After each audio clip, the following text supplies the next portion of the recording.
The clock ticked past 2 o'clock in the morning. The dispatcher at the Duval County 911 Center braced herself. Another night, another potential tragedy. The ringing phone sent chills down her spine. A frantic voice filled her ears. "Dispatcher, please help! She's been shot! Please hurry!" The voice, thick with terror, choked back sobs.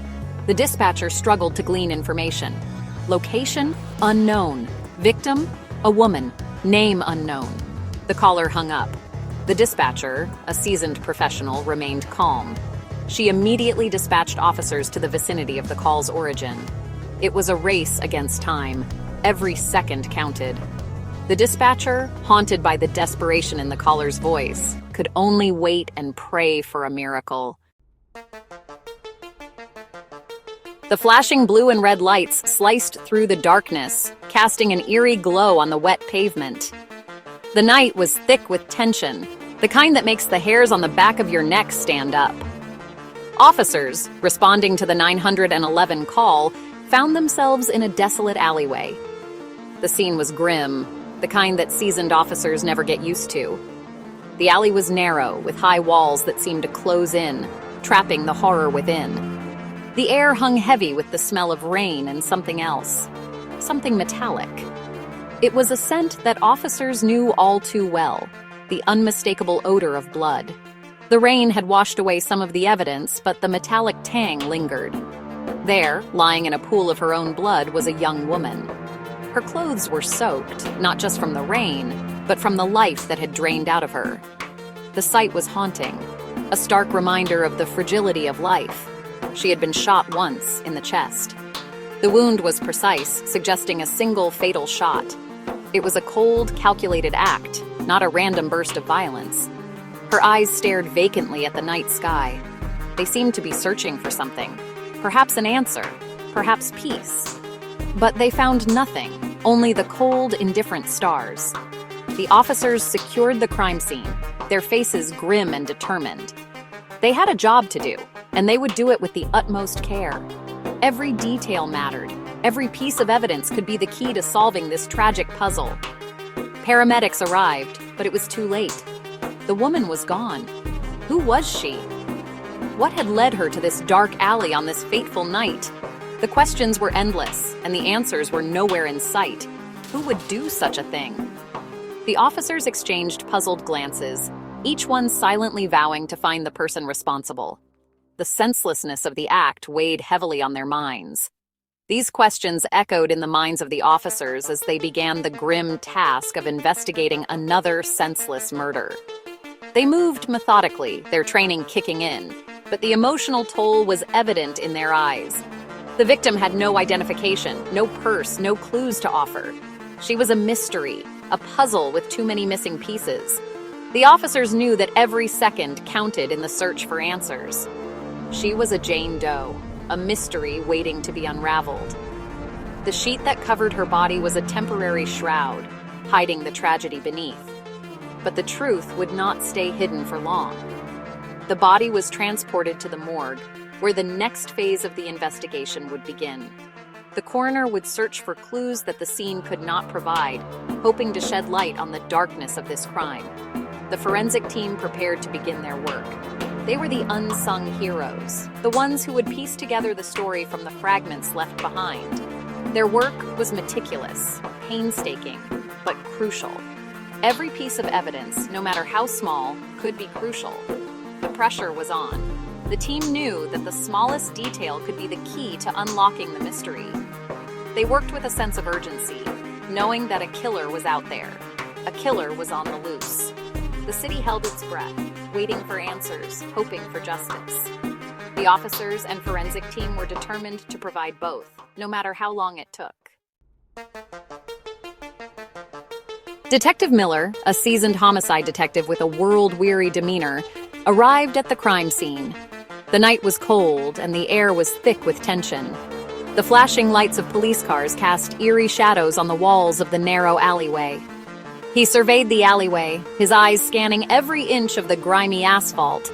The ground was littered with debris, and the faint smell of gunpowder still lingered in the air. Miller's trained eyes caught sight of a few scattered shell casings, which he carefully noted for the forensic team. The lack of witnesses and the victim's missing identification made this case particularly challenging. The alley was eerily silent, save for the distant hum of the city. It was as if the crime had taken place in a vacuum, leaving behind no trace of its perpetrator. Miller started with the few clues they had: the 911 call and the murder weapon, a .38 caliber revolver found discarded nearby. The revolver was old and worn, its handle wrapped in frayed tape. It was a weapon that had seen many years of use, and it held the key to unraveling this mystery. The investigation led them to a nearby apartment complex. The building was run down, with peeling paint and broken windows. It was the kind of place where people kept to themselves and didn't ask questions. Residents reported hearing a gunshot around the time of the murder. The sound had echoed through the narrow corridors, startling those who were still awake. Some had peered through their windows, but none had ventured outside. One witness, a nervous young man, claimed to have seen a man fleeing the scene. His hands trembled as he spoke, and his eyes darted around as if he feared being watched. He was hesitant, but his account was the first real lead they had. He described the suspect as tall and muscular, wearing a dark hoodie. The description was vague, but it was enough to start building a profile. The suspect's swift departure suggested he was familiar with the area, possibly even a resident. It was a start, but Miller knew eyewitness accounts could be unreliable. He needed concrete evidence. He reviewed his notes meticulously, looking for any inconsistencies or overlooked details. Every piece of information was crucial in piecing together the puzzle. The forensic team dusted the murder weapon for fingerprints. They worked methodically, their tools glinting under the harsh lights. Each print lifted from the revolver was a potential breakthrough, a step closer to identifying the killer. The results came back with a match. The tension in the room was palpable as Miller read the report. The name on the screen was one he recognized, a name that had crossed his desk many times before. The prints belonged to Calvin Brooks, a known criminal with a history of violence and drug offenses.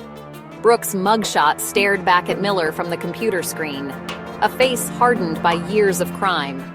This was a man who had slipped through the cracks of the justice system too many times. Miller had his prime suspect, but he knew that identifying Brooks was just the beginning.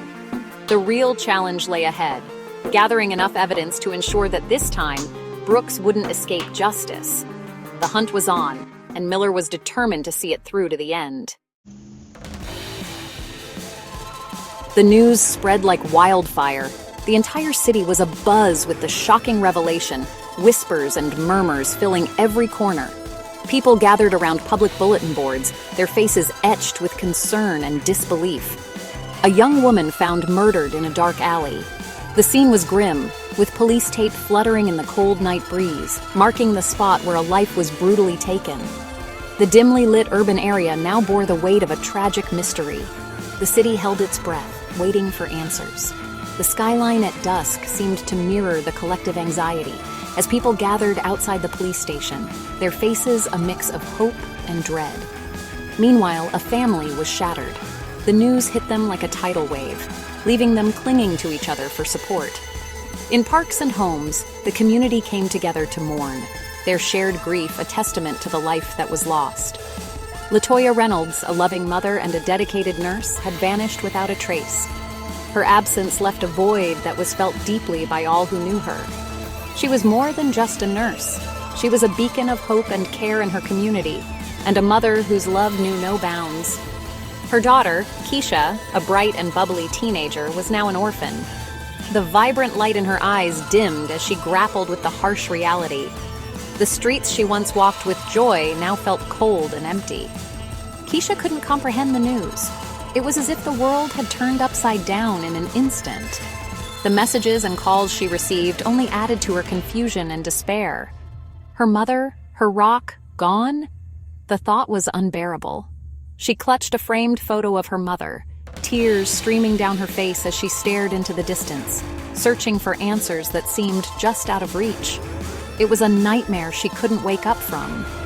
Every night she tossed and turned, haunted by the memories and the unanswered questions. The swing in the park, once a place of joy, now felt like a symbol of her loss.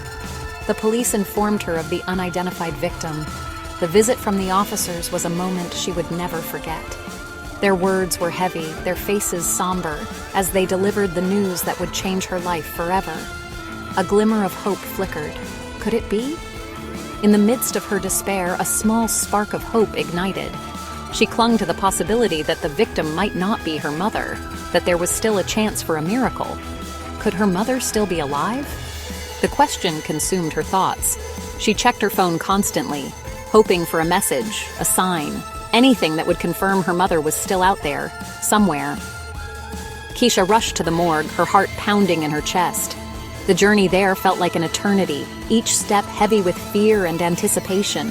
She prayed for a miracle, for the chance to see her mother alive and well. As she looked upon the lifeless face of the victim, her hopes were dashed. It was her mother. Keisha's world crumbled. Grief overwhelmed her. The sight of her mother's lifeless body was a blow she could hardly bear, and she collapsed, her heart breaking into a million pieces.